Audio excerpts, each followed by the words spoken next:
Eto nga, kahit masama yung pakiramdam ko ng mga araw na to, kailangan pa rin natin bumangon at magluto ng pambaon ng mga bata sa school. Noong gabi pa lang pala, ina-defrost ko na nga itong beef na nabili namin sa Alphamart. Saktong-sakto na sumabay pa nga itong lutuan namin na ayaw gumana yung ignition dahil naubusan na nga rin ng battery. Sa mga magko-comment nga rin pala ha kung bakit hindi yung asawa ko yung paglutuin ko habang masama yung pakiramdam ko. Nagluluto po siya, mga momshi. Siya na po yung nagluto ng pang-almusal namin. Bale kasi itong niluluto ko ay pambaon ng mga bata sa school at pangtanghalian namin. Mahaba-haba na nga rin yung tulog at pahinga ko, kaya naman kailangan ko ng gumalaw-galaw para naman hindi ma-stuck yung mga joints ko. O diba, aminin natin mga nanay, kahit may mga sakit tayo ay hinahanap-hanap pa rin ng mga katawan natin yung mga gawaing bahay. Isinalang ko na pala yung dip, mga momshies, tapos naglagay ako ng paminta, pero hindi na ako nag-add ng mantika kasi kusa naman itong magmamantika.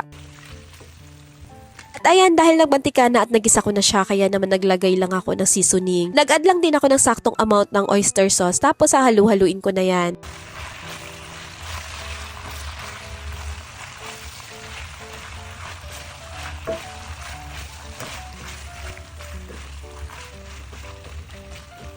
Yung una ko palang nilagay na paminta is powder, kaya naman nag-add pa ako dito ng pamintang durog.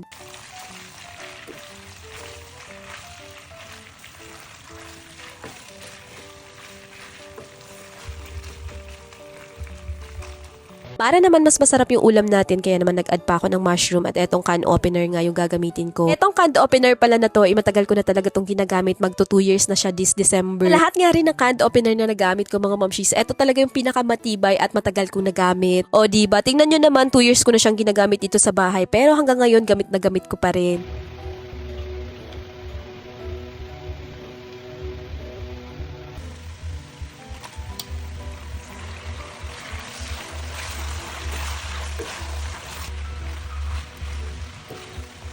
Nag-add na nga rin pala ako ng butter, tapos halo-halo ulit.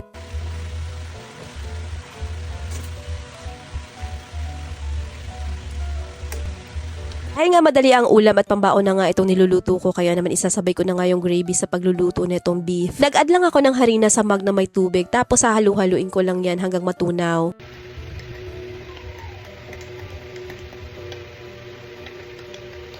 Nung natunaw na siya, tsaka ko naman siya ibubuhos dito sa niluluto ko. Kung nalalaputan nga rin kayo, pwede pa kayo mag-add ng water dyan.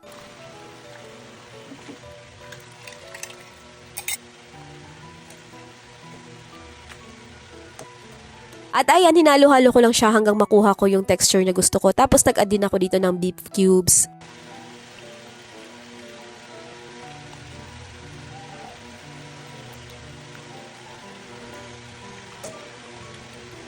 Para naman hindi agad mapanis itong ulam na niluto ko, kaya naman nag-add ako ng konting suka. No worries din, mga momshies, kapag nag-add kayo ng suka kasi konti lang naman, kaya naman hindi yan maglalasa.